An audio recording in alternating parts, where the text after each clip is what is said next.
Bienvenue à toutes et tous dans ce quatrième webinaire consacré à la retraite des dirigeants ou comment se constituer un maximum de droits en un minimum de temps.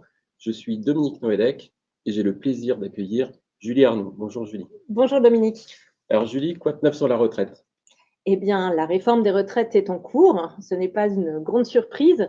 Il y a eu de nombreux échanges et débats au cours de l'année 2019. Tout a été complètement gelé, évidemment, avec la crise sanitaire. Et ce sujet des retraites revient naturellement au sommet de l'agenda politique pour les prochains mois, évidemment, post-élection présidentielle. Oui, dimanche soir, nous verrons peut-être plus clair sur l'âge minimum légal de départ à la retraite. Alors, est-ce que ça sera 62 ans ou 65 ans? Nous verrons ça dimanche soir. En attendant, quelles sont les évolutions à venir, voire à craindre pour les salariés en matière de retraite et pour les cadres dirigeants? Ce qui est certain, c'est que nous allons constater une baisse tout simplement du revenu de remplacement directement liée en fait à la méthodologie, au calcul des pensions de retraite. Et cela va toucher a fortiori les plus hauts salaires.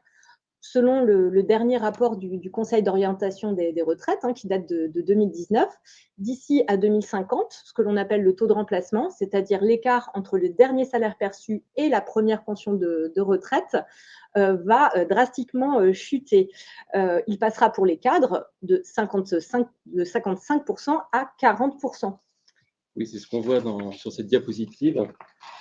En fait, quand vous êtes un employé, selon le Conseil d'orientation des retraites, lorsque vous êtes un employé avec un dernier salaire mensuel brut de 2 000 euros, aujourd'hui, le taux de remplacement est de 75%, soit une retraite de 1 500 euros, sécurité sociale plus Agir Carco. En 2050, à paramètre constant, cette retraite ne serait que de 1 300 euros, soit un taux de remplacement de 65%. Et pour les cadres, c'est plus embêtant. Un cadre avec un dernier salaire de 4 500 euros brut par mois percevrait une retraite aujourd'hui de 2 500 euros, Sécu plus Agir Carco, soit, comme tu le disais, un taux de remplacement de 55% qui chute à 40%, avec une retraite de 1 800 euros en 2050, toujours à paramètre constant.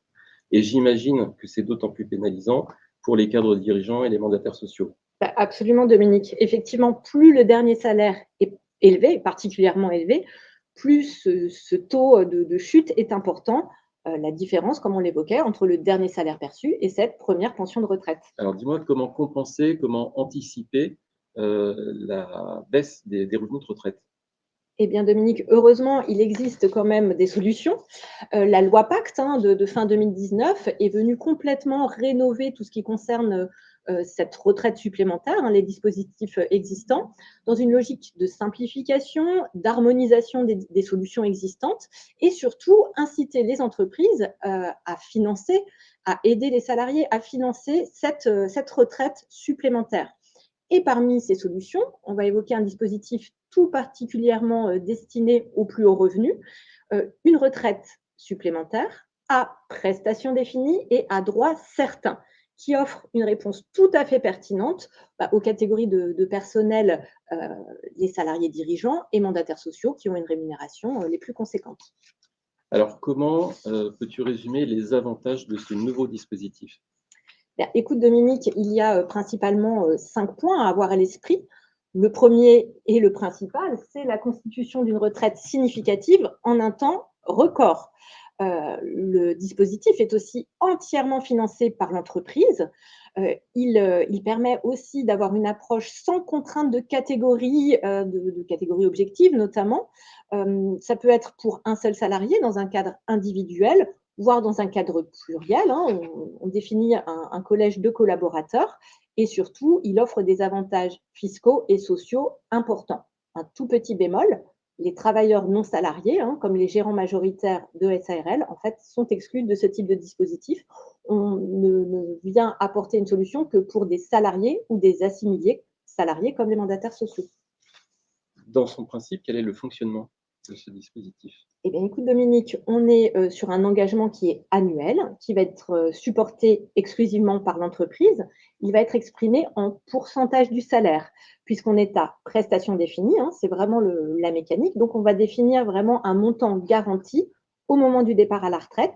On est à droit certain. Donc, quoi qu'il arrive, le salarié qui aura bénéficié de ce dispositif aura réellement la perception de cette rente qui est prévue. Donc attention, quand on dit pourcentage du salaire, on ne parle pas d'un pourcentage de la cotisation qui va venir alimenter le dispositif, mais on parle bien du pourcentage de salaire qu'on va vouloir obtenir au moment de la pension de retraite et qui sera réellement perçu par ce salarié quand il liquidera ses droits, tout simplement. Et tout ceci sans limite? Il y a quand même une double limite. Sinon, ce serait trop beau.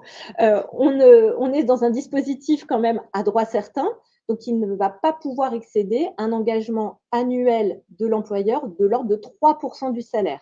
Et on a une autre limite plafond, c'est que ce droit certain ne peut pas excéder au terme de la carrière 30 points, soit 30% de la rémunération. Très bien, donc c'est ce que l'on voit sur l'écran derrière nous avec des simulations d'engagement de retraite d'entreprise, avec une première simulation avec un engagement de retraite de 1% par an, donc c'est la courbe de droite. Il faut donc 30 ans pour cumuler un maximum de points. Un deuxième scénario avec un engagement de retraite de 2% par an, donc il ne faut que 15 ans pour cumuler le maximum de 30 points. Et puis le troisième scénario, qui est le plus rapide, avec un engagement maximum, tu le disais, de 3%. Et donc, on peut se constituer une retraite maximum sur 10 ans. Et donc, 30 points correspondent à 30% du salaire de l'individu. Eh bien, Dominique, c'est absolument ça. Alors, en quoi cette retraite est-elle significative?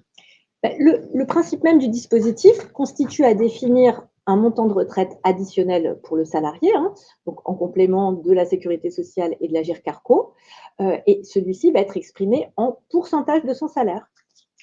Est-ce que tu peux nous donner un exemple? Eh bien, écoute, moi, je te propose de rencontrer Jean-Pierre. Notre ami Jean-Pierre, il est directeur général de sa PME. Il a 53 ans.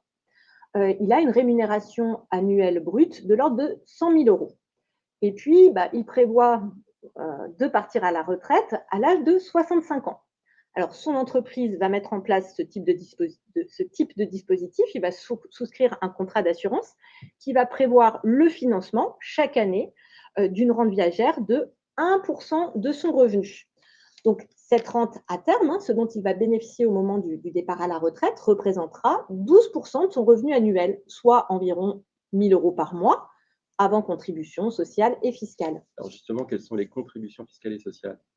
Alors Dominique, on est sur une rente viagère comme toute pension de retraite qui va être soumise à l'impôt sur le revenu et aux cotisations sociales habituelles. Les prélèvements sociaux CSG, CRDS et autres sont de l'ordre de 10,1%. Et puis, il y a tout de même sur cet outil une contribution spécifique qui va s'échelonner entre 0 et 14% en fonction du montant de la rente qui sera définie. Alors, question très importante, quel sera le coût pour l'entreprise de Jean-Pierre? Effectivement, on a indiqué que c'était l'entreprise qui finançait. Donc, dans le cas présent, l'entreprise de Jean-Pierre va financer, donc pour Jean-Pierre, 27 000 euros par an de cotisation pour qu'il acquiert ce fameux droit à 1 000 euros par mois de pension. Et puis, il y aura également des charges patronales qui seront de l'ordre de 8 000 euros. C'est un forfait social. Est-ce qu'il y a un coût pour le salarié? Eh bien non, et c'est tout l'avantage du dispositif. Quand on est en phase de constitution des droits, le salarié ne paye absolument rien. Alors, là, tu m'as donné un exemple individuel. Je suppose qu'on peut mettre en place ce dispositif pour un collectif. Je pense à un comité de direction, un comité exécutif.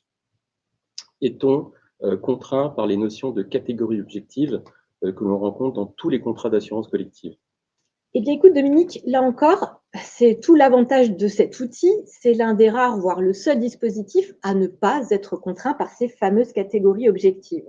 Donc, c'est un avantage, une particularité toute singulière de cet outil.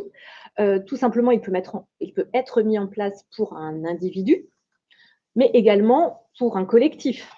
La définition de ce collectif est complètement à la main de l'entreprise qui peut par exemple valoriser son CODIR, son COMEX ou tout simplement se concentrer sur le financement d'une retraite pour son dirigeant, qu'il soit président ou directeur général. Plus largement, on pourrait imaginer que ce type d'outil est réservé aux grands groupes, mais en fait, ça peut être tout à fait adapté pour un dirigeant de TPE, de PME qui pourrait en fait y trouver vraiment, vraiment un intérêt. Et puis, ce qu'il faut avoir aussi en tête, on parle de droits certains, et cette certitude du bénéfice de ce régime, elle est conservée quand bien même le dirigeant viendrait à quitter l'entreprise, à cesser ses fonctions. Il y a une forme de portabilité des droits, c'est vraiment pour ça qu'on parle de droits certains, quoi qu'il arrive. Oui, c'est la grande différence en fait avec l'ancien régime de retraite qu'on appelait article 39 ou retraite chapeau, où il était nécessaire, indispensable d'être présent dans l'entreprise au moment du départ à la retraite pour pouvoir bénéficier de ses droits. Donc on est face à un cas de ripollinage d'un contrat de retraite en quelque sorte. Absolument. On a parlé des taux d'engagement de retraite. Dans le cadre d'un groupe, d'un collectif, faut-il que ces taux soient absolument homogènes ou peut-on faire des distinctions selon les salariés? Et bien là encore, particularité du dispositif et grande souplesse, on peut effectivement faire varier le niveau d'engagement de l'entreprise en fonction même du collaborateur. Le critère âge est un critère important et à titre d'exemple, on peut imaginer qu'il serait judicieux d'augmenter progressivement l'engagement de l'entreprise en fonction de l'âge et surtout du potentiel de rémunération à venir pour le collaborateur. Sachant là encore, on a toujours cette limite haute, ce plafond de 30 points au titre de la carrière. Y a-t-il des prérequis? Eh bien, effectivement, il y a quand même deux prérequis. Le premier, la première contrepartie de cette ultra-flexibilité reste l'existence au sein de la société d'un dispositif de retraite supplémentaire pour l'ensemble des collaborateurs. Alors, on peut très bien imaginer des dispositifs qu'on retrouve notamment au titre de l'épargne salariale, comme le PERCO, le PER collectif dans sa nouvelle version, ou alors des dispositifs de retraite supplémentaires assez connus comme l'article 83, qui a été revu en PER obligatoire. Et puis, il y a un deuxième critère pour les mandataires sociaux ou le cas échéant pour des dirigeants à forte rémunération qui dépasseraient une rémunération de l'ordre de 8 passes, c'est l'exigence de l'atteinte d'objectifs. Alors, les objectifs sont aussi définis par l'entreprise. Ça peut être tout simplement un objectif sur une progression de chiffre d'affaires, sur la progression de l'EBITDA, sur tout KPI qui est important pour l'entreprise, tout simplement dans le pilotage stratégique de la structure. Très bien. Donc on voit sur ce tableau justement 3 scénarios différents avec 4 paramètres. Donc le règlement, donc on peut mettre en place, je comprends, ce régime par accord d'entreprise, par accord référendaire ou par décision unilatérale. Les indicateurs de performance dont tu viens de parler, avec dans le cas numéro 1 la croissance de l'EBITDA, la croissance du chiffre d'affaires dans le cas numéro 2, les croissances de part de marché dans le cas numéro 3. Absolument. Troisième paramètre, c'est l'engagement de retraite de l'entreprise, 2% dans le cas 1, 3%, c'est-à-dire le maximum dans le cas numéro 2, et puis un engagement de retraite qui est fonction de l'âge de l'individu au sein du groupe. Et puis enfin, des conditions d'éligibilité. On peut aller jusqu'à 3 ans d'ancienneté minimum pour bénéficier de ce régime. On peut mettre en place également des conditions d'éligibilité au niveau du salaire de l'individu. Alors, dernier avantage, est-ce que tu peux nous dire quels sont les avantages en termes fiscal et social de ce régime? Absolument. On a parlé de la partie charge sociale. Il faut savoir que l'outil est soumis à un forfait social unique de l'ordre de 29,7%. 29,7%, pour certains, ça peut paraître conséquent, mais en réalité, c'est bien inférieur aux charges salariales habituelles sur salaire qui, sur un cadre, avoisinent les 50%. Et ça, c'est vraiment un premier avantage. On est sur des charges qui sont, somme toute, relativement légères. Et puis, d'autre part, on est dans une disposition où les cotisations employeurs vont être déductibles du bénéfice soumis à l'impôt sur les sociétés. Donc là aussi, c'est quelque chose d'important et d'avantageux. Et puis, on va reprendre l'exemple de notre ami Jean-Pierre. Du coup, le coût financier pour l'entreprise avec ce forfait social limité à 29,7% serait de l'ordre de 8 000 euros. Si on était sur des charges salariales totalement classiques, on serait au-delà de 13 000 euros par an. Ok Julie, je crois que j'ai tout compris. Moi, je retiendrai 3 points. Le premier point, c'est qu'on est en face d'un dispositif de rémunération différée qui prend la forme d'un contrat de retraite à destination des dirigeants, des mandataires sociaux, de TPE, de PME, de TI, de groupes, qui est un formidable booster de retraite. Ce n'est ni du Gérard Majax ni du David Copperfield, ce n'est pas de la magie, c'est une réalité. Deuxième point, on est sur un produit d'assurance avec des avantages fiscaux et sociaux premium, donc très intéressant pour les entreprises. Et puis, dernier point, ma conclusion, c'est qu'on est face à un dispositif de rémunération différée. Et dans la guerre des talents qui aujourd'hui sévit au sein des entreprises, ça peut être un très bon outil de recrutement et de fidélisation des cadres dirigeants. Voilà, c'est la fin de ce webinaire. J'espère que vous avez apprécié. Merci infiniment, Julie, pour tes explications. C'était très clair. Rendez-vous le 12 mai pour notre prochain webinaire consacré à la responsabilité civile des dirigeants. Merci beaucoup, à très bientôt. Au revoir. Merci à tous pour votre écoute et surtout, prenez soin de vous.